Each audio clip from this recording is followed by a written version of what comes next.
First of all, I started telling you yesterday about hospitals. So ironically, to go for a Kohen to enter a hospital in America is easier than to enter a hospital in Israel, because in America, a Kohen is not allowed to come into physical contact with a dead body. If it's a non-Jewish body, so the highest level of impurity is a Jewish body. It's almost counterintuitive, because a non-Jew is got less tumah than a Jew when a Jew dies. There's this thing. Now, why that is based on there's a, I guess you call it a mystical concept. To the degree that there's kedusha is the opposite degree that there's going to be tumah. So the explanation for that is that the forces of tumah, the spiritual forces of tumah, the Death Eaters, right? The spiritual forces of tumah, they have a craving to occupy the place where the kedusha was. So a Jewish neshama is the highest level of kedusha. When that neshama leaves, they plunge in. The forces, whatever that means, whatever the kochos hatuma are, whatever these impurity energies are, they come in mass and occupy it. So a Jewish body has a higher level of tumah, which means a Kohen is not allowed to be under the same roof as a body. Not only a Kohen is not allowed to be in physical contact, he can't be under the same roof. That does not apply by a non-Jewish body. By a non-Jewish body, the limitation is physical contact. So it's theoretically easier for a Kohen to go into a hospital in America. A Kohen could rely on the rove. The rove, the majority is non-Jews, and therefore you could assume that if they're dead bodies, they're non-Jewish. And they understand. Ironically, in Israel, they have to have the sign in the hospital, and you get to the hospital, I told you that not all the hospitals are reliable. Shaarei Tzedek is reliable, the one in near Beit Vegan, and they have a sign that when you get there, the sign says entrance to Kohanim forbidden. If there's no sign at all, then Kohanim could go in. If you're in the hospital, so you don't have to be, once you're in, you don't have to be concerned that every minute they may be switching, somebody died. Unless they announce it, then you have to get out as soon as possible. So that's issue number one. That's issue number one that Kohanim go into. Now there's a second issue, which many people are not aware of: flying on airplanes. Because the airlines bring bodies of Jews are buried in Israel. Jews often want to be buried in Israel, and the airlines bring bodies. Now, you have to know, I have a friend who is actually very involved in this, in the whole issue of Kohanim. He himself is not a Kohen, but he got very interested in this, and he even has maps of certain cities in Israel. For example, in Tiberias, there are streets that you can't drive on, because there are there are graves underneath it, near or at or near. They go over graveyards. I don't know exactly how it works there. In England, there's a street called Hoop Lane. When you drive from London to go to when you go from Golders Green, for example, to Stamford Hill. So they always, when I would go there, they would tell me, make sure you tell the cab driver not to drive on Hoop Lane, because on Hoop Lane there is a cemetery, apparently a Jewish cemetery, and there are trees that overhang. Now the halacha is, if, for example, if this is the body over here, this is the grave, and this is the road, if there's a tree that overhangs and it can you see what I'm talking? This would be better. If it shadows both of them. So the way the tuba works, the tuba goes up, and becomes like a ceiling. And anything under this ceiling, if there's a grave over here, so anybody standing here becomes tameh. You understand? So that's why these are very big problems. Now I'll tell you how far. This is fascinating. How far this extends. If you walk on Bar Ilan Street towards Shmuel Hanavi, if you were not Bar Ilan Street, Bar Ilan Street on the corner of Bar, there's a cemetery right there where Rabbi Ovadia Yosef is buried. Okay, now if you look on that wall, you will see metal plates that are on the wall that say Kohanim should not walk adjoining this wall, right, because there are trees that come out of that cemetery that overhang the sidewalk. So Kohanim avoid certainly being against. Well, I actually called one of the guys from the cemetery, who's in charge of the cemetery there, to tell him that they should trim down the branches so the branches don't overhang the wall, because that creates the problem. If you trim down the branches, then there's no problem. Now, for Kohanim to travel, coming to Israel, leaving Israel is not a problem. People don't take bodies from Israel and bury them in Pittsburgh, right? But for the most, I did hear of one case where they took somebody who was nifter in Israel and they buried them in Chutz La'aretz. So apparently they didn't have the schus to be buried in Israel. But there are a lot of people who are nifter in Chutz La'aretz. They do want to be buried in Israel. So the way it works is that a Kohen, you have to know the airlines. El Al brings bodies. Other airlines don't. Some airlines, one or two airlines might. Other airlines, most airlines don't. El Al has a monopoly on it because a lot of money. They make money bringing bodies. Obviously, it always boils down to money. Now, flying El Al from any major city, Chicago, Los Angeles, New York, Toronto, a Kohen on El Al would have to call the cargo to find out if there are bodies on the plane. Right? You have to call. And if there are bodies on the plane, the Kohen can't get on the plane, according to most poskim. There are some poskim who hold that a Kohen could. Can we get some airflow in here? Just any airflow at all. Thank you, Ron. What do you call it? There are poskim who are of the opinion, you see, they used to make a coffin. There's a type of coffin that they make that has a gap between the body and the top of the coffin, which is called a poseach tefach. It's got to be a tefach worth of open space between the body and the top of the coffin. If there is, then the tumah, the impurity, stays in the coffin. The laws of tumah don't make any sense from a human point of view. There's no human logic here. Because if there's a dead body in one room and there's an opening this big, the tumah goes to the next room. If the opening is this big, the tumah does not go to the next room, right? Unless they're under the same ceiling. Right? Why that is? Because it's not a bacteria. That's why it is. It's a spiritual component, which I could have wrote. The Torah says what the rules are.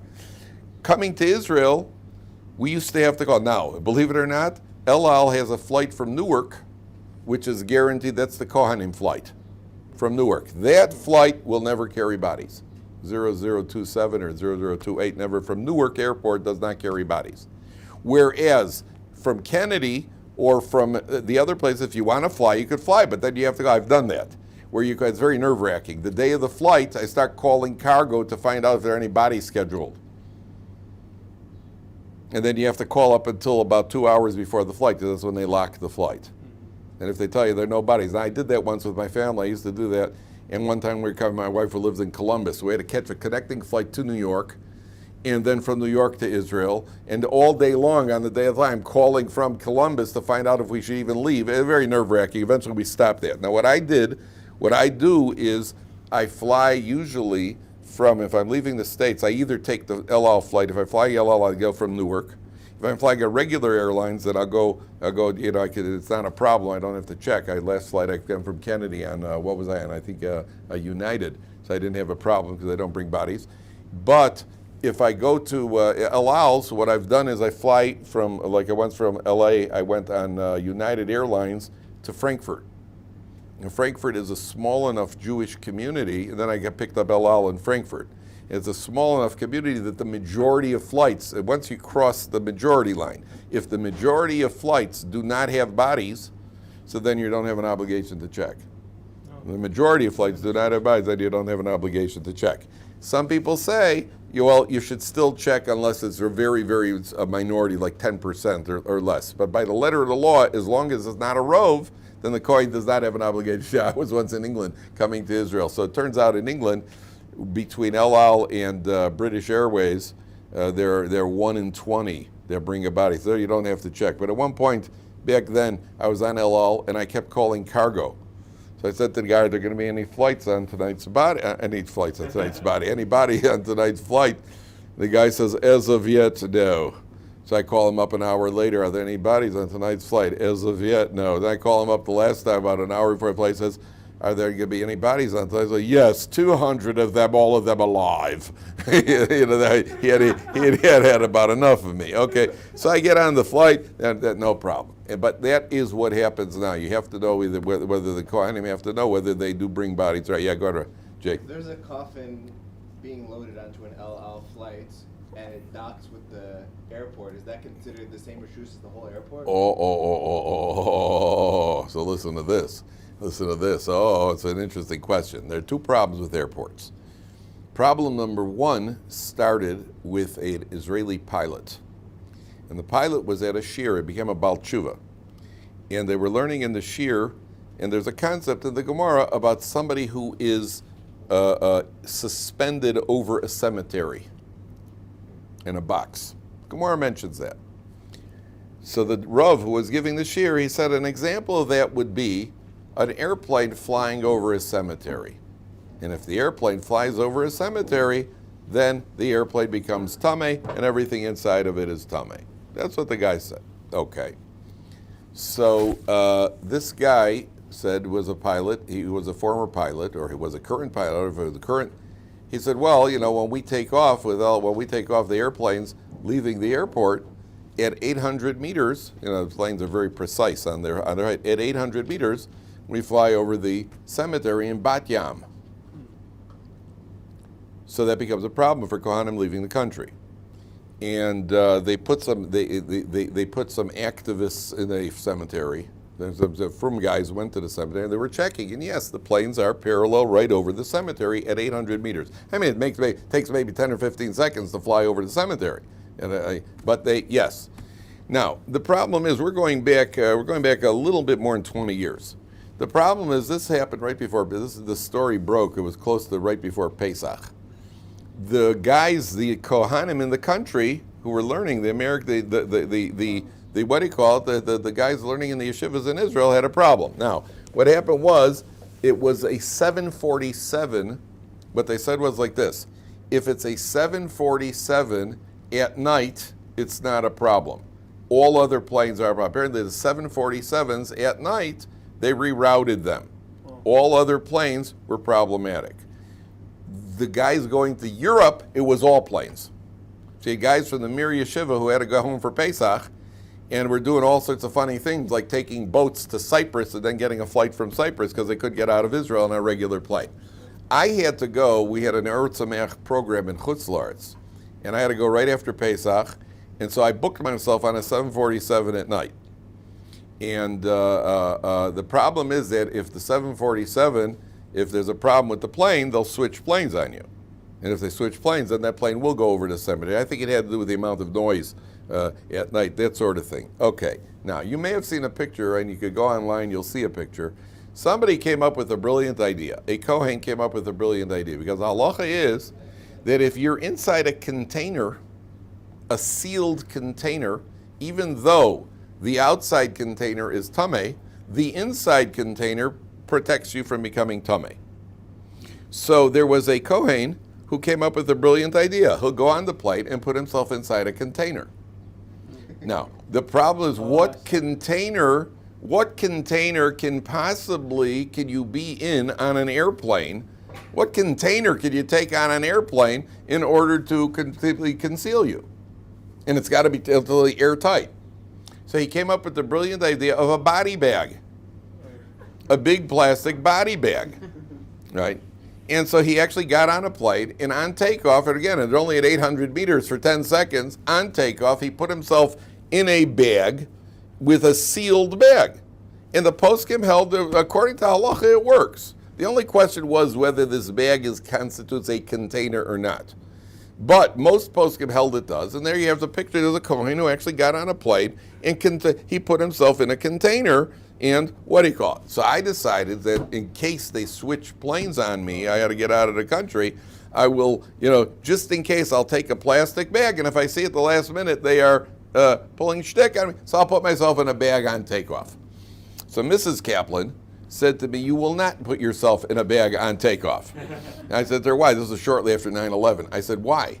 She goes, because if you put yourself in a bag on takeoff, you could create a panic on the plane, And whatever Aveira you're worried about because of Tuma is going to be a bigger Aveira that you create a panic on the airplane. And then even more than that, who knows if a security guy won't all of a sudden shoot you thinking you're there. I mean, can you imagine your plane's taking off? It's shortly after 9/11, and some guy is all of a sudden frantically putting himself in a bag. You know, who knows? Who knows what they're thinking? Okay, so I decided, well, then I'll be a good boy. I'll behave. So I sent a fax to the CEO of El Al, asking for administrative permission to put myself in a bag on takeoff. No way. And I get a what do you call it back? A fax.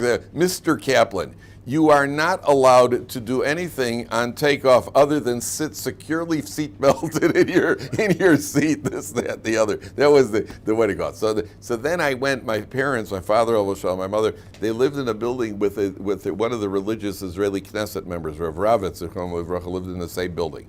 Rav Ravitz told us. I went up to speak to Rabbi Ravitz, who lived upstairs for my parents, and he said that they contacted the Ministry of Transportation about this problem that they should reroute the planes. So the Ministry of Transportation sent back a message. This is not in our jurisdiction. It's in the jurisdiction of the defense establishment. Everything in Israel that doesn't work, that they always say, well, security. So then he shows me he's got a fax from the from the Defense Administration Department that it's not in our jurisdiction, it's the Ministry of Transportation. So they're ping-ponging back and forth. The end of the story was eventually they rerouted the planes. They rerouted enough planes that Rav Elyashiv said you could rely on the majority and you don't have to worry about the Kohanim could get out of the problem. Okay. Then there became a new problem, which is what Jake raised, the problem that Jake brought up. Israel has a new terminal, a beautiful new terminal. Now, when we were in the old days, do you remember going out to the airplanes in Israel? How did you get to the plane in the old airport?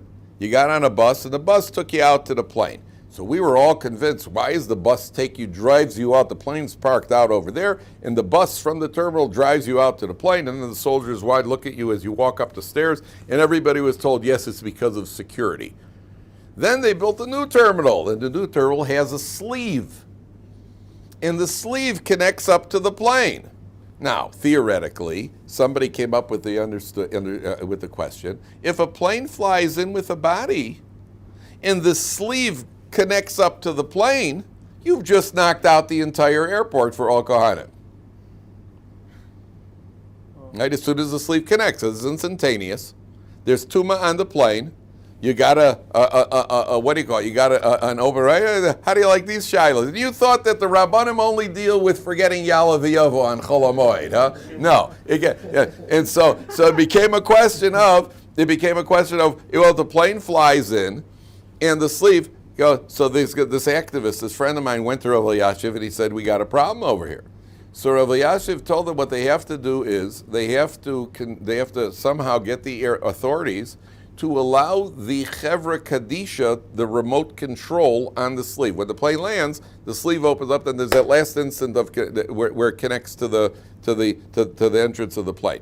The Chevra Kadisha has to be able to take the body off the plane first. Once the body's off the plane, there's no more tuma there. Then the sleeve connects up to it, and if they do it that way, then there's no problem. So this guy went to the airport. The first flight in from New York was a flight that also had a body on it, the first El Al flight from New York, and they watched the Chevra Kadisha, and the Chevra Kadisha first took the body off the plane, then they used the remote control to connect it up, and at that point Rabbi Yashiv said that it's okay, and they don't have to be concerned. That's how they do it. They take the body off before the sleeve connects. Otherwise, you're 100% right. That becomes a problem. So you have all sorts of problems that Kohanim face. My brother was once they went to Tzfas. You know, they have the old cemeteries in Tzfas. So his yeshiva was on a hike up to Tzfas, and they were what do you call it? They were in the old cemetery. It's very poorly marked. So the Kohanim stayed out of the cemetery. They sat down on a bench, and everybody else went into the cemetery. The non-Kohanim went into the cemetery. But then they realized they weren't sitting on a bench. They were sitting on a tombstone. Oh, yeah. Yeah, that's bad. That's bad. So you have to be very, very careful. Kohanim have to always there's got to be a certain heads up and be aware of what the various problems are. These are some of the problems. These are some of the things that Kohanim face. Okay, now let's go on. Take a look in Pasuk Vav. We're on page 672, Pasuk Vav. So first of all, it says, we spoke yesterday about how you can, what do you call it? How you can possibly, what do you call it? How you could possibly do one Avera and one action and be transgress 6 million prohibitions, right? Remember we spoke about that yesterday. So then the Torah says like this, in Pasuk Vav, Kedoshim yu le'Eloheim, they should be holy to their God. V'lo yechalelu shem Elohim, they must not desecrate the name of their God. Because they are the ones who bring the offerings to Hashem. Now, if you stop and you realize the Torah is very extreme over here. It says they shall be holy, and they shall not desecrate the name of Hashem their God. So you'll notice that there's no middle ground in serving HaKadosh Baruch Hu. This is, you could turn this off because it's just blowing hot air. Nothing's happening over here. This is worse than anything. I don't know what they got. They got to get this thing. They got to get it. It's going to get warmer, and we're going to have to get some airflow in here. So if you're able to talk to the people, the powers that be, like Rabbi Geffen, and tell him that we are going to have shir in his office if he doesn't get this taken care of tomorrow. You want me to turn that on? If something we need, it's just boiling in here. I feel everybody's wilting. Don't you feel that? Don't you feel it's warm? Yeah, it's warm. And it's going to get warmer. Yeah. Thank you, Ron. Somehow, some way. That's what the air conditioning is for. So one of the lessons here is that that there is no middle ground in Avodas Hashem. Now we've spoken about this many times. There are certain that you are either on your way up. You notice the pasuk says, "Kedoshim yu." You should be holy. What's the opposite of being holy? When we think of holy, we think of above and beyond. There's the middle ground. Then there's, if you're above and beyond, you're holy, and if you're below level, so then you're unholy. Torah doesn't say it. Torah says, "Kedoshim yu le'Eloheim v'lo yechalelu shem Elohim." Be either holy and don't desecrate. That's it. Those are your two choices. And a Jew has to know that you're either going up. Judaism is a ramp, which is why we've often spoke about the idea, thank you guys, that feels a lot better. Judaism is a ramp. You're either walking upwards or you're sliding backwards. There's no such thing as I'm satisfied with my level. There is no such thing in Judaism. Obviously, you can't jump too far too fast. So sometimes you have to maintain a certain level just to solidify it. But the idea of Judaism, we have the symbolism, Yaakov's ladder when he has the dream, and the ramp that goes up to the Mizbeach. It's all about constant growth. It's all about, there's no such thing as stagnation. There's no such thing as maintaining one level and staying on that level for good. That doesn't work. A person has to know, thank you, Ron. A person has to know that in Judaism is constant growth. And if you're not growing, you're backsliding. That's the fact. There was once a very old man. There was once an old man who was watching some kids at a park. They were having a contest. There was a pole. They were having a contest who could climb up the pole the fastest, farthest and the fastest. And one kid kept winning. And finally, the man comes over to this kid. He said to him, "I can tell you why you were winning. I was watching you guys. I noticed that all the other kids, as they went up, at a certain point, they looked down and they got kind of nervous that they're so high off the ground, so they stopped climbing. You never looked. You kept your focus upwards, so you kept climbing higher. Right? The grandfather was the Chedushay Harim, and the grandson was the Sfas Emes from the Ger dynasty. So the attitude is we're growing. We're in growth mode constantly. Sometimes the person, you understand, you have to stop and may just solidify where you are. But the Torah is telling you there is no middle ground. Okay. Now, in Pasuk 674. Now, we're not supposed to ever say one part of Torah we like more than others, but I will definitely say this occupies a certain place in my heart.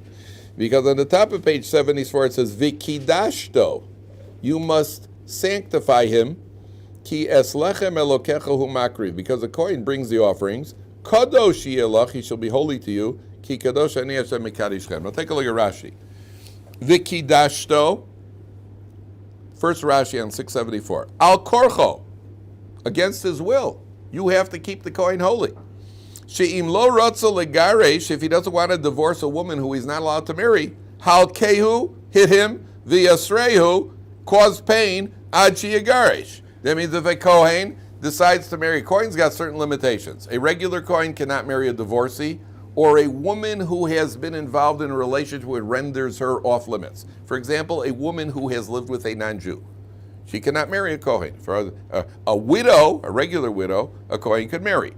But a woman who has been involved in any sort of prohibited relationship, let's say she's been involved in an incestuous relationship, she is off limits to a Kohen. A woman who's been married and divorced is off limits to a Kohen. Let's say a Kohen marries a divorcee. Kohen marries, he says, I'm not that frum. I'm frum, but not that frum. And he marries a divorcee. And Beis Din says, well, you can't stay married to the divorcee. He says, well, I don't do divorcees. It's like I don't do tefillin, right? I don't keep Shabbos. I don't keep divorcee, right? So I don't keep the Beis Din says, really, right? So and again, they bring out the rawhide. Vikidashta, we're gonna make you holy, right? And Beis Din, that's what the Torah says. In a time where Beis Din had, where corporal punishment was permissible, they forced the Kohen to divorce the wife. Number one. Then it says, Kadosh Yelach, second line. Nehogbo Kedusha. Treat the Kohen with holiness. Liftoach Rishon Bechol Davar. He goes first. That's why the Kohen gets the first Aliyah. What are you smiling at, Rav? What are you smiling at, Rav? Listen, you got to take, with the responsibility goes the privilege. Ulevarech Rishon Basuda. And to bench first. If there's a Kohen, the Kohen benches first. Now, what people forget, Rashi left it out, is that if you're ever sitting at a table with a Kohen and there's a platter of food, you're supposed to let the Kohen help himself first. Yeah, well, that nobody knows. 2 out of 3 ain't bad. When it comes to the religion, you want an aliyah, we'll give you an aliyah. You want a bench, you can bench. Give me the food. Yeah, 2 out of 3 ain't bad. It's rare that I'm sitting at a table and somebody says, yes, yeah, there you go. Yeah, it's rare that they give you the first choice, at the table. But that's the halacha. The halacha is you're supposed to let the Kohen take first. That's a vikidashto. Now, I once. This is good. We're standing in line years ago when I first moved into my neighborhood. If you guys, when you bought a lulav and an estrog, do you ever, what do you call it? You go to a Rav to ask the Rav to take a look at it? Okay, so sometimes you go to Rabbanim and there's a long line of people snailing their way in until he could show them. Did you do that before Sukkot, where you wait for the rabbi to look at the line and you got to wait? Okay, so I was learning in Kollel at the time, and there's a big long line waiting to go to the line to see the Rav of the community to show him our lulav and whatever, Okay, so I'm standing in line, and there are 2 guys in line, 2 former friends of mine, who were standing in line before me. And I said to them, guys, while you're waiting in line to find out if your lulav is mehuder, it's kosher, it's only a question of how good is it. While you're waiting in line to find out if your lulav is mehuder, would you like to fulfill a Torah command of the kidashto and let me go ahead of you in line? So they kind of gave me the look, and they declined my generous offer. Okay, so then I went into the posek and I said to the posek who lives upstairs from me and he knows me, I said, were they obligated to give me? Is that included? Does that go with the turf? He said, no. I said, why not? So he said, because, I wasn't asking, I was just more curious than anything. He says, because, which is why they're former friends, which is why, he said, because the obligation of the Kiddushto does not include giving your Kohen the money. I can't come over to you and say, hey, Shmuel, how about $20 for Vikidashto?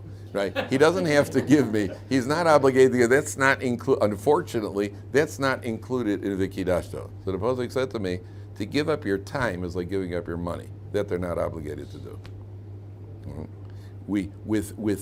Now, when would it apply?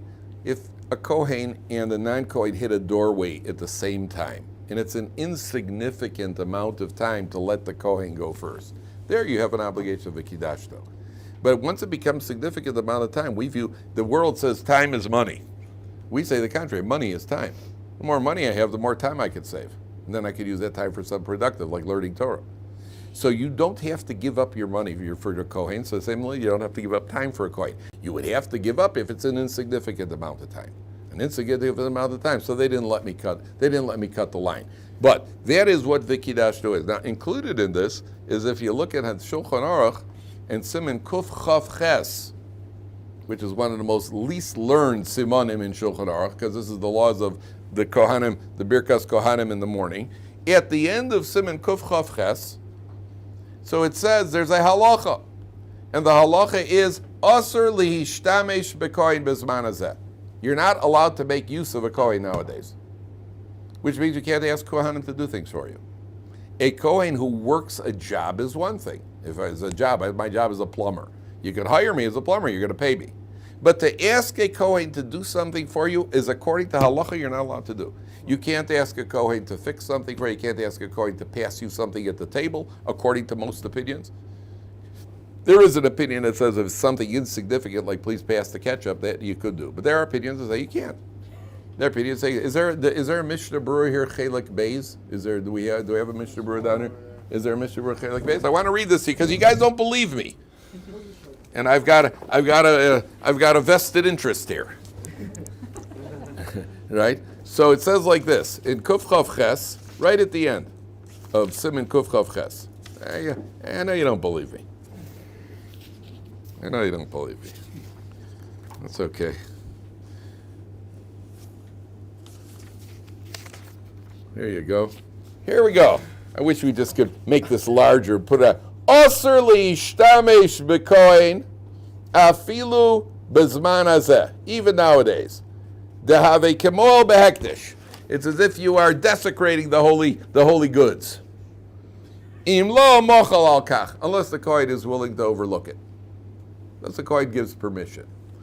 The Bir Halacha says he has kohen b'kohen efshir de mutter. A kohen with another kohen. What about a kohen asking another kohen to do something? That it could be that's permissible. Okay?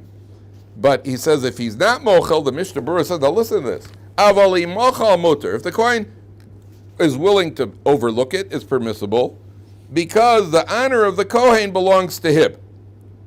And therefore he could. However, yesh misha ober, the Chafetz Chaim, the Mishnah Berurah says, she'eno yochol lishtamesh bo, the kohen is not allowed to give permission to make use of him unless he has some sort of benefit, like money. Or he does it for free for a person who's an Adam Chashuv. Like if the Gadol Ador would ask the Kohen, if an Adam Chashuv asks the Kohen, I get enjoyment that I'm able to serve somebody big, an Adam Chashuv. But if he doesn't have any benefit, he's not allowed to. There's actually an opinion that it's not up to the Kohen should know. Why? Because then you're making a travesty of a halacha. Yeah, I don't mind. It's as if you don't believe the halacha exists. It's as if you don't, if you or the Kohen don't believe that there's really a concept here. V'tov lahachmir lechatchila. This is one of my favorite chumras, right? This is one of the only areas that I'm machmir. Tov lahachmir. Chafetz Chaim says it's best to be machmir lechatchila, and to do something that's degrading, that for sure you can't do. So there is a halacha over here. Also lishtamish b'kohen b'zman hazeh. Now, my first son at his bar mitzvah talk was about whether or not this applies to parents and children. Can a father tell his son, the Kohen, to do things? Right? Or a mother. Right? Okay, the halacha is there for sure because of kibbut aveim. It's not really a question. But does it apply to Kohanim who are minors? Can you ask a Kohen who's a minor to do something for you? And there the poskim say it's a suffix d'oraisa. We're talking about d'oraisa here, by the way. This halacha is a d'oraisa based on this posuk of Vikidashto is where this halacha comes from. And so to ask a Kohen who isn't a minor, hey kid, do me a favor, go bring me the ball. My ball went across the street, go bring me the ball. To ask a Kohen who's a minor is a problem. I've had people who said to me, hi, can you pass me? Oh no, well you're a Kohen, no. They'll just say they ask somebody else to do it. There's a halacha, you can't ask a Kohen to do it. I remember as a kid, when I was about 11 years old, the rabbi, the rav of the shul, one morning after shul, Sunday morning, I remember he said to me, I know you're a Kohen, but could you go across the street to the 7-Eleven and get me the newspaper? So for the Rav, I was honored to do it. I didn't even, I thought it was just like stam talking until I found out that there's actually halacha and all these going. So my wife once asked me to take the garbage. It's a true story. My wife, it took me 2 years to chop this. I don't know why it took me too long. My wife once said to me, I'll tell you the exact words of the conversation. She said to me, can you take the garbage? And I looked at her, I smiled. I don't know why it took 2 years to think of this. And I said, well, how does it look for me, a Kohen, to take the garbage? And she said, how does it look for you, a Kohen, to be single? Right? So I took the garbage, right? And then I asked that same Rav who lives upstairs from me, who's regretted buying that apartment from the day he found out who lives down. I said to him, why am I allowed to do this? Not that I had any doubt. You know, your wife, you still can goof out. Right? I didn't have any doubt. I was just more curious from a halachic point of view. Why am I allowed to do it? You know, that sort of thing. So he said to me, that not all of the eggshells and orange peels in the garbage belonged to my wife. Some of them were mine also. It's not like it's her. She never made a kinyan on the garbage, and I'm doing her a favor. The garbage belongs to me too. I'm allowed to take the garbage. It has nothing to do with her. She's only nudging me till I do it, because otherwise it'll never get done. Right? It'll just grow and grow and grow. But at the end of the day, now it's obvious that a man could do it. A man could do for a wife. But you should realize that we're talking about a halacha here. We're talking about a halacha here. We're not talking about it's not a joke. So there are poskim that say if it's a trivial thing at the table. I've had people. I'll tell you what. You want to hear the Gemara question? Here's the Gemara angle. The Gemara angle is when I decide, this isn't clear to me. At what point is the person who asks the Kohen to do it? At one point does he transgress? So, for example, I've had people often have asked me, because Ohr Somayach used to have, I don't know if they still do nowadays with emails, but in the old days when people used to send mail to America, Ohr Somayach had a mailbox going out every day because the guys here. So guys would ask me, if you're going to Ohr Somayach, could you take this envelope for me? Now, if I say yes, and I take the envelope, at what point are they transgressing making use of a Kohen? Is it when they ask me? Is it when I take the envelope? Now, according to one opinion in the halach, I could be mochel. And it could very well be, the point is, if I'm doing it, but I'd rather not do it. And the only reason I'm not saying no is because I'm too embarrassed to say no. It could be that they're transgressing, making use of a Kohen. Right? And if you ask somebody at the table, pass the ketchup, I'm not sure exactly what point. Is it when you ask him, or when he actually passes you the ketchup? Right? So then you have some ketchup with your French fries, but you burn. Right, because then you yourself become a French fry, right? Because you just did it because you could just ask the Kohen to do something for us. It's not clear according to where that line is exactly, but just realize that it's actually halacha. Okay, now the Kohen goes into the limitations and look at a pasuk test. Thank you for turning on the air conditioning, by the way. It's over here. Okay, ubas ish Kohen. Sorry, go on to the next one. Where is it? Where is the limitation? 1 second, let me just check the. Rabbi, yeah. what happens in Tchias HaMesim? Will the Kohanim become Tamei? At Tchias HaMesim, Yeah. will the Kohanim become Tamei? At Tchias HaMesim, you mean the Kohen who was dead? Dead bodies walking. The Kohen he himself was a dead body.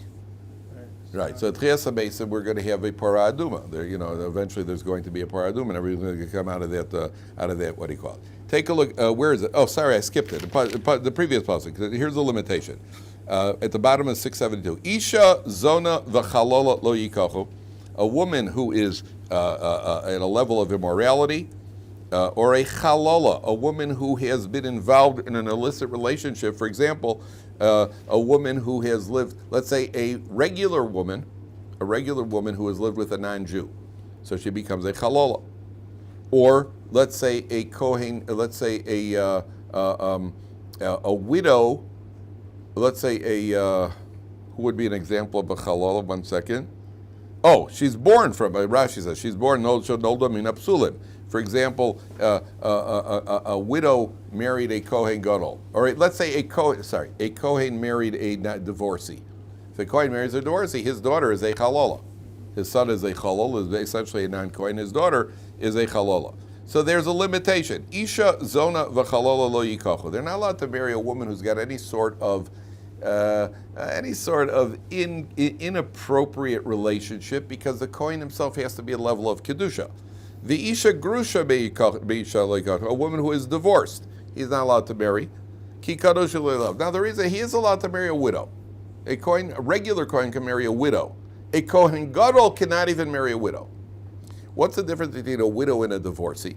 So there's several. There's a certain, at the end of the day, a woman who gets divorced, even if it's not her fault, and in most cases it's not, it's usually the husband's fault, but there is a certain stigma attached to it, to divorce, as opposed to a woman who's what if her husband is a widow. A woman's a widow. It's not her fault that her husband died, unless she poisoned him, right? It's like Winston Churchill. Remember, what was that Lady Astor, I think. Winston Churchill went at it with Lady Astor in England. They were constantly insulting each other. And it's a famous line where she said to him, "My dear sir, if I was married to you, I would poison your tea." He said, "Madame, if I was married to you, I would drink it." Right? That's a famous line from Winston Churchill, a lady. A widow, number one, she didn't do anything wrong. Husband died. There's even an opinion that says that a widow may have actually been this person's predestined zivug. And somebody else davened harder than him, and that's why he got to marry her. Oh. But then this man died. And then she eventually found her husband who she was meant to marry. As a matter of fact, it says Dovid HaMelech married Bathsheba. After her husband, Uriah HaChitti, Dovid arranged for him to get killed because he was a mored b'malchus. He had rebelled against the king and was liable for the death penalty. And the Medrash says that Bathsheba was David's predestined soulmate from the time of creation of the world. Yet she married somebody else first, before she came to Dovid HaMelech. Dovid HaMelech was Bathsheba Bas Elam. She was Dovid HaMelech's predestined soulmate. So you could have a widow. A widow could be that a person. By the way, when you get to Shidduchim, you've heard that idea that there's a heavenly voice that decrees Bas Ploni Leploni. Right? It doesn't mean that you can't miss her. It doesn't mean that you might not hook up. If you don't, you'll still have to have the merit to find your preordained soulmate. You have to have that merit. And a person could miss that preordained soulmate. So it's not all completely beyond Hashem? It's all completely beyond Hashem, but part of the Yad Hashem says that you use your free choice to get to what I've predetermined for you. That means if all else is equal, you're asking a good question. If all else is equal, so then you'll get her. But let's say you're predetermined that if you are a good Jew, you'll marry her. The guy becomes a bank robber. Most girls are not interested in marrying. When they check you out on the shidduch resume, they look, is he one of the top 10 bochrim in Lakewood? They're not looking for one of the top 10 on the FBI's 10 most wanted list. He's a top guy, top bocher. Yeah, really, I'll see his picture in every post office. No, they're not looking for that. So you could blow it. Theoretically, you could blow it. But that's what the commentaries say. So a widow is not by definition off limits. On the other hand, for a Kohen Gadol, even a widow is off limits.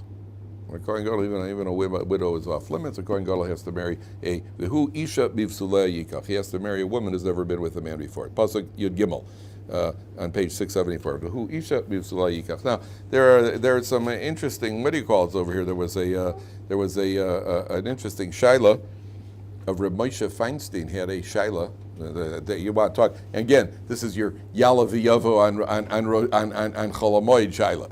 So a couple is married, and the husband, they became Balei Tshuvas. They have 3 kids.